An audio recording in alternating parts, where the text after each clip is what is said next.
As-tu déjà ressenti que ton couple, au lieu d'être une source de paix, devenait une source de tension? Quand les disputes arrivent pour des choses simples, quand les mots prononcés blessent plus qu'ils ne construisent. Peut-être que tu connais ce silence froid après un conflit, quand chacun reste de son côté, sans avoir le courage de demander pardon. Cette douleur est lourde, parce que la personne avec qui tu partages ta vie devrait être ton soutien, mais parfois elle devient celle qui te fait le plus mal. Dans beaucoup de foyers, les conflits commencent par de petites choses, un reproche, une parole mal comprise, un geste qui semble être du mépris. Et peu à peu, ces petites choses s'accumulent. La maison qui devrait être un lieu de repos devient un endroit tendu. Tu rentres à la maison, mais tu ne trouves pas la tranquillité, seulement plus de fatigue et de tristesse. Ce climat crée une distance. Même si on est dans la même pièce, on se sent loin l'un de l'autre. Ces moments apportent non seulement de la tristesse, mais aussi de la peur.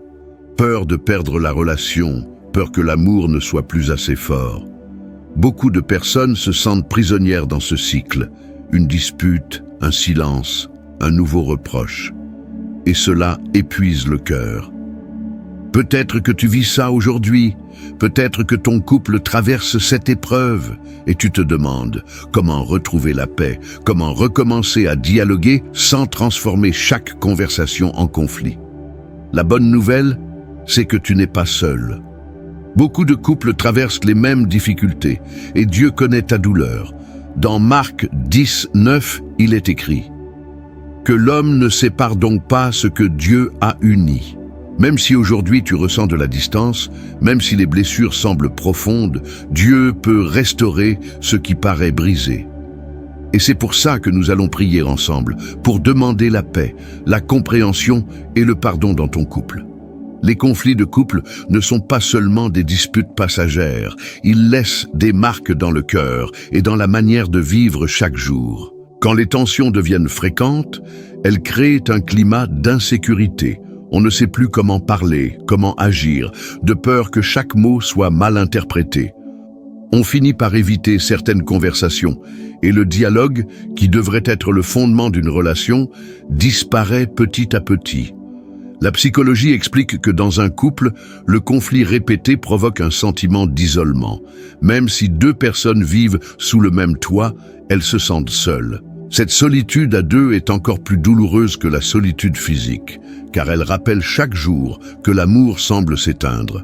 Cela génère stress, anxiété et parfois même un découragement profond. Beaucoup de personnes disent « je n'ai plus de force pour continuer comme ça ». Souvent, les disputes partent de choses simples, les finances, la fatigue du travail, la manière d'éduquer les enfants. Mais derrière ces sujets se cache une vérité. Ce n'est pas le problème en lui-même qui détruit, c'est le manque d'écoute, le manque de respect et le manque de pardon. Quand personne ne veut céder, quand chacun veut avoir raison, l'amour se transforme en compétition. Et dans cette compétition, il n'y a pas de gagnant, seulement deux personnes blessées. Reconnaître cette réalité est important, car beaucoup croient qu'ils sont les seuls à vivre cela. Mais non, tous les couples connaissent des moments de désaccord. La différence est dans la manière de les affronter. Certains choisissent le silence, d'autres la fuite, d'autres encore l'agressivité. Mais très peu s'arrêtent pour chercher la paix à la source, auprès de Dieu.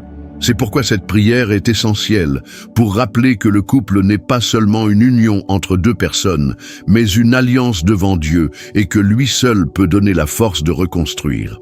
Aujourd'hui, si tu ressens que ton couple est fatigué, que la tendresse a laissé place aux reproches, sache que c'est possible de recommencer. Le pardon est difficile, l'écoute demande de l'humilité, mais c'est justement dans ces pas que la guérison commence. Avant de chercher à changer l'autre, Dieu t'appelle à lui demander d'abord un cœur nouveau, capable d'aimer même dans les moments les plus durs. Et c'est ce que nous allons chercher ensemble dans les prochaines minutes, la guérison intérieure qui ouvre la porte à la paix dans ton foyer. Dans Marc 10, 9, Jésus dit « Que l'homme ne sépare donc pas ce que Dieu a uni ». Ce verset est clair et puissant. Il rappelle que le mariage n'est pas seulement une décision entre deux personnes, mais une alliance devant Dieu. Et si Dieu est celui qui unit, alors il est aussi celui qui peut garder cette union en vie, même quand tout semble fragile. Ce que beaucoup oublient, c'est que l'amour conjugal n'est pas seulement un sentiment. C'est un choix, répété chaque jour, même dans la fatigue, même dans les désaccords. La Bible nous enseigne que l'amour supporte, qu'il pardonne, qu'il espère encore quand tout paraît perdu. C'est pourquoi la parole de Dieu est un guide concret pour le couple. Elle nous montre que la paix ne vient pas d'avoir toujours raison, mais d'apprendre à se pardonner et à s'aimer malgré les défauts. Regarde Éphésiens 4, 2, 3. En toute humilité et douceur, avec patience, supportez-vous les uns les autres avec amour. Efforcez-vous de conserver l'unité de l'esprit par le lien de la paix. Ce texte parle exactement de ce dont un couple a besoin dans les moments de conflit. Humilité pour reconnaître ses erreurs, patience pour comprendre l'autre et la volonté de chercher l'unité au lieu d'alimenter la division. La psychologie moderne confirme ce que la Bible dit depuis des siècles. Les couples qui réussissent à traverser les crises sont ceux qui apprennent à communiquer sans se détruire, à écouter sans juger et à pardonner sans condition.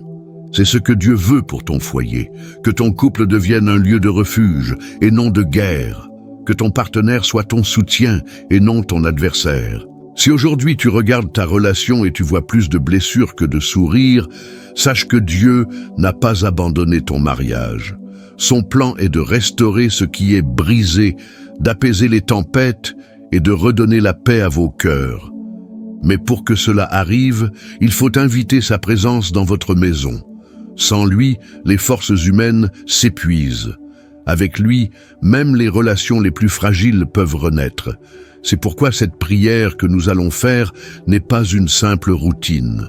Elle est un appel au Dieu qui unit, qui restaure et qui donne un nouveau souffle d'amour.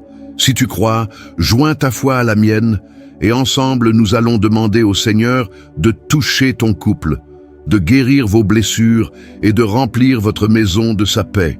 Seigneur Tout-Puissant, aujourd'hui nous venons devant toi avec nos cœurs fatigués. Tu vois chaque couple qui traverse des conflits, chaque maison où les paroles blessent plus qu'elles n'apaisent. Tu connais la douleur de celui qui ne se sent plus compris, la tristesse de celle qui se sent rejetée. Seigneur, nous t'apportons ces blessures, car toi, seul, peux les guérir. Père, nous t'appelons d'abord pour la guérison intérieure. Guéris les cœurs marqués par les disputes, efface les souvenirs douloureux des maux qui ont laissé des cicatrices. Mets un baume de paix là où il y a encore de la colère. Donne à chacun la capacité de se relever, de recommencer à aimer sans peur. Nous t'appelons aussi pour le pardon. Seigneur, aide-nous à pardonner même quand c'est difficile. Brise l'orgueil qui ferme les cœurs. Donne à chaque mari, à chaque femme, la force de dire « je te pardonne » et de recevoir aussi le pardon. Car sans pardon, il n'y a pas de guérison. Et sans guérison, il n'y a pas d'avenir. Seigneur, nous prions pour l'union. Rends au couple la tendresse des débuts. Aide-les à se regarder de nouveau avec amour et non avec méfiance. Mets dans leurs paroles de la douceur, dans leurs gestes de la bonté et dans leurs regards la lumière de la compréhension. Qu'ils se souviennent que tu les as unis, non pas pour se détruire, mais pour se soutenir et construire ensemble. Enfin, Seigneur, nous t'invoquons pour la paix. Une paix qui dépasse les émotions, une paix qui garde les foyers même au milieu des tempêtes. Que cette paix remplisse la maison, qu'elle apaise les enfants, qu'elle touche même ceux qui ont perdu l'espérance. Que chaque couple puisse dire « Notre maison est guidée par la paix de Dieu ». Seigneur, nous croyons que rien n'est impossible pour toi. Alors aujourd'hui, nous t'offrons nos foyers, nos couples, nos familles. Mets ton sceau sur chaque mariage et rappelle-nous que ce que toi tu as uni, personne ne doit le séparer. Écris dans les commentaires « Seigneur, mets ta paix dans mon couple ». Abonne-toi pour recevoir chaque jour une nouvelle prière pour ta famille. Et partage cette vidéo avec quelqu'un qui a besoin de réconciliation aujourd'hui. Quand la paix de Dieu entre dans une maison, aucun conflit ne peut la détruire.